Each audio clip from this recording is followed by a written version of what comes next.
Tatlong rounds, dalawang magkaibang diskarte. Susuriin natin ang pinakamahalagang sandali at bakit sila nakaapekto sa card. Hahatiin natin ang battle bawat round. Ipapalabas ang napiling bars at pagkatapos ng bawat playback, bibigyan ko ng maikling reaksyon batay sa supplied analysis. Mananatiling neutral ang pagbubukas. Ang desisyon ay ibubunyag pagkatapos ng mga highlight ng bawat round. Sa unang round, tumakbo si Tipsy D sa tema ng pagiging tunay kontra palsipikado. Mga imahe ng costume, make-up at ang payoff na ani. Si Looney naman, mas maikli at tuwiran, mabilis na visual insults at ilang matatalim na payoffs kasama ang hamster rat motif at paratang tungkol sa tagasulat. Marami sa mga linya ni Tipsy ang umaasa sa malakas na paghatid para tumayo. Si Looney naman ang mas madaling basahin sa transcript. Una, isang pop culture payoff ang sumulpot. Pero panalo pa rin si Ratatouille kasi nga ang lupit magluto!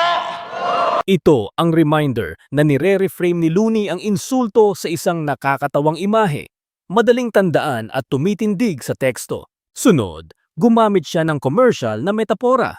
Kahit ilang beses pa to magbayad ng shipping fee, wala pa rin dating yung delivery! Maayos ang pun, kinukumpara ang paulit-ulit na bayad sa shipping sa kakulangan ng paghatid ng performance, mabilis at madaling maunawaan. May direktang pag-atake sa kredibilidad naman dito. Hindi na ako magugulat. Mahirap talagang magkabisado pag may ibang tao kang tagasulat. Ito ay isang paratang. Sinasabing may tagasulat si Tipsy at epektibo itong bumabagsak sa pangunawa ng pagiging tunay ng kalaban. Pinalapit niya ang metapora sa isang malakas na sensory image. Mga hurado, hindi nyo na kailangan pang pag-aralan ng mga bara kasi round 1 pa lang nangangamoy patay na daga na! Ang paghahambing sa aamoy ng patay na daga ay malinaw at matapang. Nagbibigay ito ng mabilis na visual na nagmumarka sa turn. Bumalik siya sa isang simpleng visual gag. Pero sa unang tingin, mukhang hamster na puno yung bibig. Madaling mailarawan ang hamster image at agad nitong binabawasan ang panganib na sinasabi ng kalaban. Simple pero efektibo. May konkreto at nakakatawang imahe tungkol sa ngipin. Celebrity boxing na lang sana, kaso sa laki ng ngipin mo sa harapan wala namang mouthpiece na kakasya. Detalye ang nagpapatindi. Ang eksaktong biro tungkol sa mouthpiece ay mas nagiging memorable dahil sa pagiging tiyak. Ngayon, birong pagre-reverse ng diskurso tungkol sa pagiging tunay. Pero kung ibig sabihin naman ang pagiging tunay ay pagko-costume sa stage, okay na ako maging peke. Ako na walang... Mabisa ang pagbaligtad. Pinapakita nito na kay Tipsy, kayang i-challenge ang premise ng kalaban at gawing kalaban ang akusasyon. Isang maiksing double entendre na nagbubuo ng motif. Kaya kung pumunta kayo para sa bars, meron ako ditong na-corner! Tight ang wordplay. Pinagdudugtong ang boxing image sa pag-angkin ng malalakas na linya. Kaya malinaw ang layunin ni Tipsy. Isang payoff sa kanyang farming motif ang susunod. Huli, aanihin ko din pala yan na parang magsasaka! Nagbibigay ito ng naratibong closure sa metafora. Hindi malakas na punch, pero tumutulong sa coherence ng turn. May isang visual contrast na mabilis tumama. Tapos nagbaon ka ng glitters, yung mga... Epektibo ang imahe ng glitter kontra seryosong laban. Malinaw at madaling tumanggap ng reaksyon kapag maayos ang delivery. Verdict: panalo si Looney sa round 1, bahagyang lamang, may katamtamang katiyakan. Bakit? Kahit may malakas na tema si Tipsy at ilang magandang payoffs, mas consistent at crisp sa transcript ang mga punch ni Looney. At ang mga paratang at visual niya mas madaling tumayo nang hindi gaanong nakadepende sa live delivery. Round 2, pinatakbo ni Tipsy ang bato motif. Maraming callbacks at local images, kabilang ang Araneta references. Habang si Looney ay nag-concentrate sa akusasyon ng pagko-copy at serye ng mabilis na one-liners na tumatama sa crowd. Sa teksto, si Looney ang mas madalas na nakapagbigay ng mga malinaw na dagok. at sustained accusation. Dito ibinuhos ni Looney ang paratang at insults ng sabay-sabay. Yan ang angkin niyang galing sapagkat tinatagalog na lang yung mga linya sa King of the Dot. Ang weak mo mag-rap, patapos na ang Year of the Rat. Pero mukha ka pa rin daga, dapat mga beat mo pang trap. Mataba ang sequence. Sinasabing kino-convert lang ang ibang linya at pinagsawsaw ng maraming pagmamaliit. Malinaw na pagtutok sa kawalan ng orihinalidad. Simple pero matinding wordplay para i-reinforce ang tema. Dapat record mo 10-4 kasi halos lahat ng linya mo, copy. Ang 10-4 gag ay nakatutulong para manatili sa isip ng tagapakinig ang paratang ng copy. Concise at mabisa. May pagkainong metapora na nagde-diagnose ng form over substance. Tugmaan parang lumpia na walang laman kasi ubod ng tabang.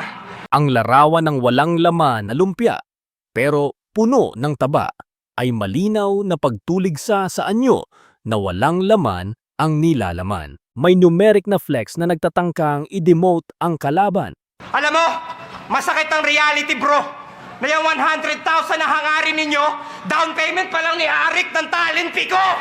Konkreto ang pagbanggit ng pera at third-party name para itaas ang kaniyang sariling status laban sa ambisyon ng kalaban. Isang gross na imahe para ipakita ang halo ng iba pang rappers. May halong laway ng ibang rapper kaya pala bumigat yung dura.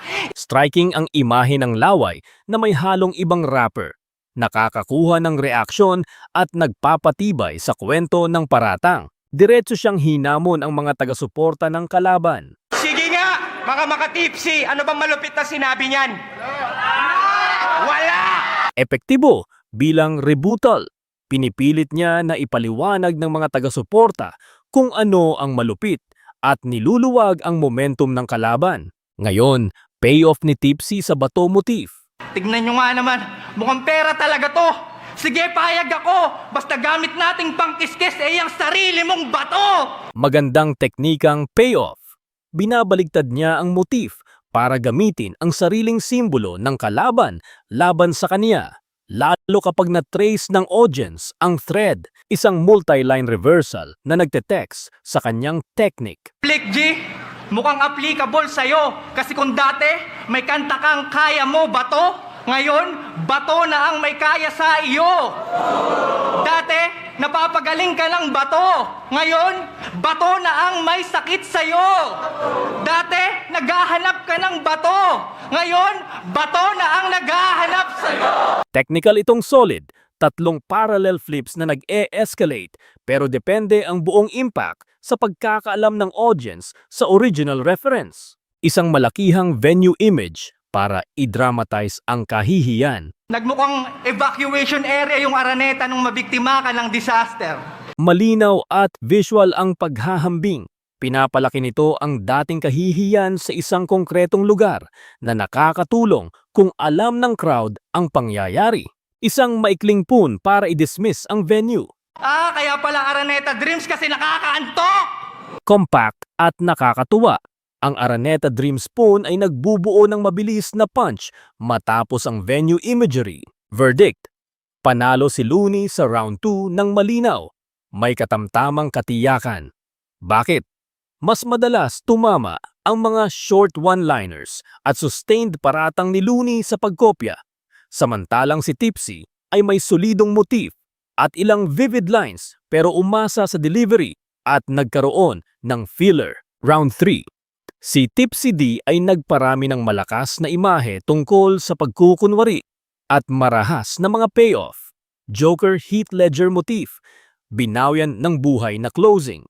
Habang si Looney ay sumagot ng mabilis gamit ang rebuttals, basketball scheme at micro-puns. Tandaan, ilang personal na akusasyon na lumitaw dito ay dapat ituring na paratang ng rapper at may ilang linyang mapanghamak sa usapin ng sexualidad na nabanggit sa source. Isang cinematic na allusion ang ginamit ni Tipsy bilang closing image. Suntok, tumatama, sigurado, mag-cover man ang braso. Pag nakakita ng opening, pinapasabugan ko yung laso. Huwag ka lang umasa sa finals, all 3 rounds ka lang lampaso. Parang Heath Ledger sa Dark Knight, ito na ang huling role nitong payaso. Malakas ang epekto dahil kilala ang reference.